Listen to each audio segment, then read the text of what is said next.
All right, guys, we've got yet another heavy hitter guest and first-time guest on the show. Professor Jiang, he is the star of the popular YouTube channel Predictive History. He uses game theory to analyze past, current, and to predict future geopolitical events. And he joins us now. Professor, great to have you. Good to see you, sir.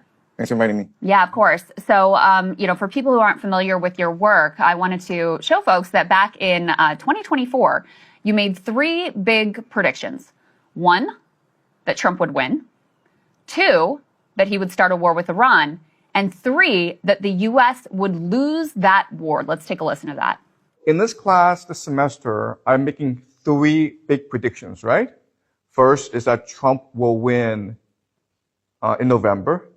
Second is that the United States will go to war against Iran. And the third big prediction is that the United States will lose this war, which will forever change the global order. So obviously that last one is the only one that has not yet come to fruition. Is quite a stunning prediction. You know, do you stand by it? And what have you seen so far that leads you to sort of stand firm in that conclusion?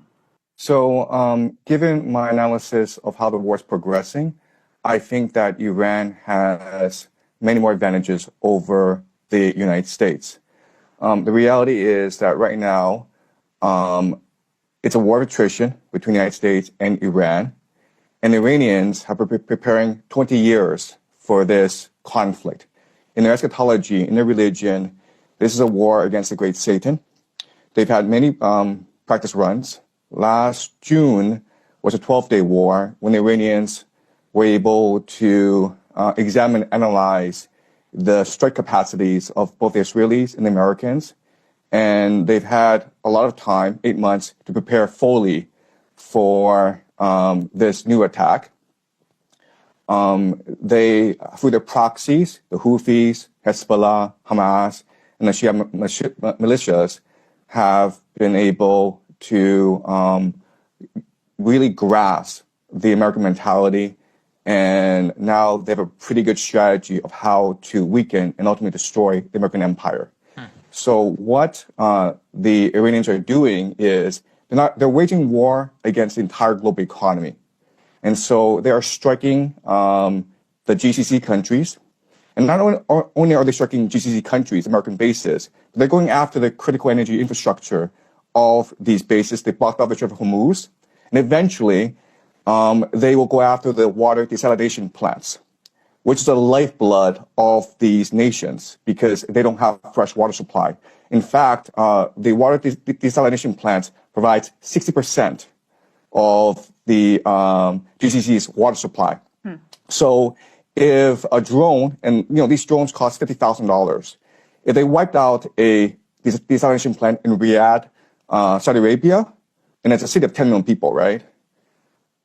They'd be out of water in 2 weeks. In 2 weeks. And right now, the Iranians have de facto closed off the Strait of Hormuz, and the GCC gets 90% of its food from the Strait of Hormuz. So I know a lot of people are talking about the disruptions to the global economy, but right now, the Iranians are actually threatening the very existence of Saudi Arabia, UAE, Bahrain, Qatar. And why this is important is that the Gulf states are really the linchpin of the American economy.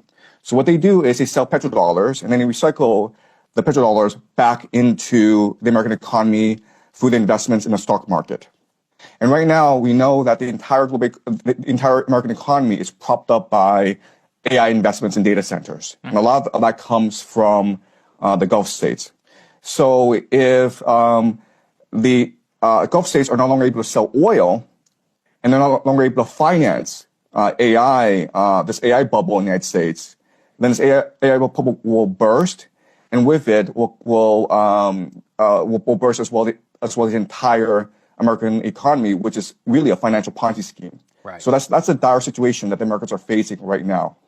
Yeah, I mean, to your point, sir, an Amazon data center was literally hit in the UAE. And now, of course, big tech companies, which were looking at the UAE as a major potential data center investment hub with cheap and abundant energy, probably going to be rethinking that. We also wanted to talk to you about munitions. We can put this next one up here on the screen. The United States is racing to accomplish Iran mission before munitions run out. This is specifically around interceptor math. There's a famous video just from yesterday in Israel, which shows a single Iranian ballistic missile, which is being targeted by some 11 different interceptors, all of which miss. Most of those come from the United States, not to mention all of the different bases, the GCC countries that you just talked about, and the asymmetry of the cost. It's $1 million for a missile, tens of millions per interceptor in some of these cases. With these munitions running out, how does that change the global picture? So you're in China, obviously, much of the stocks in Asia of the United States are likely to have to be cannibalized if this were to go on. How's that going to affect the global picture here? Right. So my first point is that the United States military is not designed to fight a 21st century war. Remember, the military-industrial complex came to being after World War II, and it's designed to fight the Cold War. And the Cold War was really about muscle flexing, about who was able to send people up into space, who was the first to get the person on the moon, who had the more complex missile systems. And so the entire American military strategy revolves around very sophisticated technology that costs a lot of money to build, and that's what the American air defense system is basically, and that's why we're seeing this asymmetry, as you point out, in this war, where you have these $1 million missiles trying to take out these $50,000 drones, and it's not sustainable in the long term. And so what we're seeing is really the puncturing of the aura of invincibility and inevitability that sustained American hegemony for the past 20 years, especially after the collapse of the Soviet Union. And this is really a reordering of not just the global economy, because this signals the collapse of the petrodollar, and with it, the entire US dollar-based reserve currency system, but also the global hegemony of the United States. We're moving towards a multipolar world.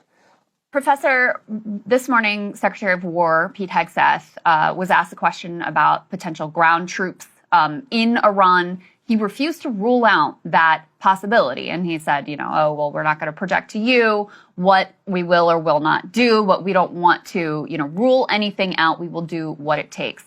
Do you think that America will end up invading Iran from the ground, since it's already becoming relatively clear they won't be able to accomplish the goal of regime change or even regime collapse using just air power alone?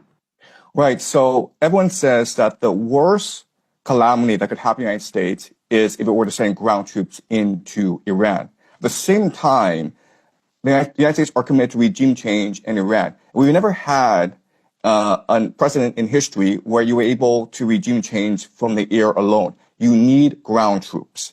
And so unfortunately, what's going to happen over the next few months is that pressure will build on America to send ground troops, especially from the GCC countries and from Israel, which are being pounded right now by the Iranians. So remember that if the GCC countries, Saudi Arabia, Qatar, UAE, Bahrain, if they go, then the petrodollar goes with them. So the Americans need to protect these countries, and these countries are going to demand that either the Americans bribe the Iranians to cease, and this is like $5 trillion in indemnity, okay? Mm-hmm. Or send ground troops to wipe out the Iranian threat once and for all. And I know that there's no political will for ground troops to be used against Iran among the American people. But remember that 78% of American people was against initial strikes against Iran in the first place.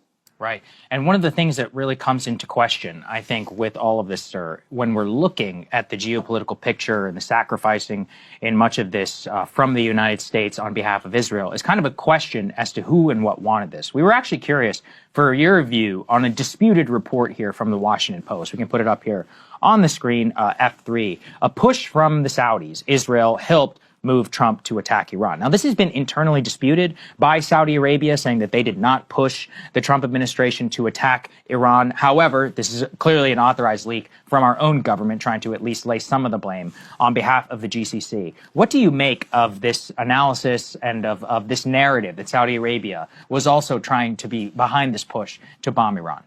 So I've always argued that both Saudi Arabia and Israel are heavily invested in regime change in Iran. Yeah. In fact, Saudi Arabia sees Iran as much more of an existential crisis than Israel. Because remember, Israel still has nuclear weapons, and Israel is a very diverse, very sophisticated economy, whereas Saudi Arabia is completely reliant on oil.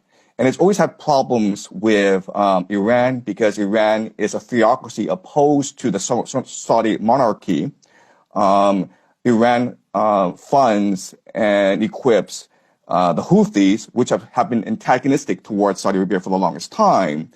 And right now, the Saudi economy is suffering. It's been trying to pivot towards more of a tourist economy. That's why they brought in Ronaldo. That's why they're switching to e-gaming. That's why they're building something called a line, NEOM. And all these things are not working out. So they need to be able to control the oil resources of the entire Middle East if they are to survive and thrive as a nation. So I do believe that this reporting is credible, even though it does make Saudi Arabia look bad. But remember, Saudi Arabia says that they wanted peace, but they are helping the Israelis and the Americans attack Iran right now because they're allowing the Israelis and Americans to use Saudi airspace. So help us understand, because it still feels to me like there are some pieces that don't totally add up. You had, in advance of this war on Iran, you had top military brass, up to the chairman of the Joint Chiefs of Staff, saying, this is a really bad idea. We are not ready for this. All the math on the interceptors that's been talked about for months at this point. And yet Trump still decided to go ahead. What is the calculus that he was making here that led him to take what, already appears to be catastrophic actions? Right. Okay. So this is the key question. Why do they do this? I think there are three possibilities. Okay. And I think all three possibilities are valid. The first is the idea of hubris. You look at history, this is how empires behave. So the Mindoro kidnapping was quick, successful, and it was adrenaline rush for Trump. And that made him overconfident in the capacity of the American military. Okay, so hubris is a factor, and we see this throughout history. Why did Hitler invade Stalin? Because he conquered Europe really easily, and he thought he was invincible, right? And that led to the destruction of the German army in the Soviet Union. So hubris is a factor. Then you have to look at internal political calculus, where even though America does not benefit from this war against Iran, Trump himself personally benefits. Why? Because the Saudis and the Israelis are bribing him to attack Iran. Remember that the Saudis invested $2 billion in the private equity fund of Jared Kushner, who is the son-in-law of Donald Trump. And the Israelis, through Miriam Adelson, have been financing Trump's political career, right? So Miriam Adelson, a few months back, said that she will put up $250 million if Trump were to run a third term. So Trump is getting a lot of financial and political support from the Saudis and the Israelis. Also remember that if this war goes sideways and Trump is forced to use ground troops, he will probably get approval from Congress, and this will give him emergency war powers, which will allow him to influence the midterms. So Trump is thinking about a third term. And I think at the ballot box, he probably won't get it. But if there's a war going on and you can delay elections and you have emergency war powers and people rally around the flag, then he probably will get a third term. And the last factor that is very important is the eschatological factor, where if you look at the Epstein files, it's clear that we are run by secret societies. It's clear that the world is run by these individuals who have a lot of power. We don't know who they are, but they control the military. They control the national security apparatus. And these people, there are different names for these people. You can call them the Illuminati. And the Illuminati are composed of three major groups, okay? You have the Jesuits, who control the Vatican. You have the Septine Frankists, which control the modern state of Israel today. And you have the Freemasons, which control the national security apparatus of the United States. And they believe that Israel, this war in the Middle East, is key to the end times in creating heaven on earth. So it's almost like a script that they're following, even though it doesn't make any geopolitical sense. Okay, so I would say that these three are the best reasons why this is happening. Wow. Well, sir, I hope you come back. This was very informative, I think, for both of us. We deeply appreciate your time. Thank you. Thank you. Hey, if you like that video, hit the like button or leave a comment below. It really helps get the show to more people. And if you'd like to get the full show ad-free and in your inbox every morning, you can sign up at breakingpoints.com. That's right. Get the full show, help support the future of independent media at breakingpoints.com.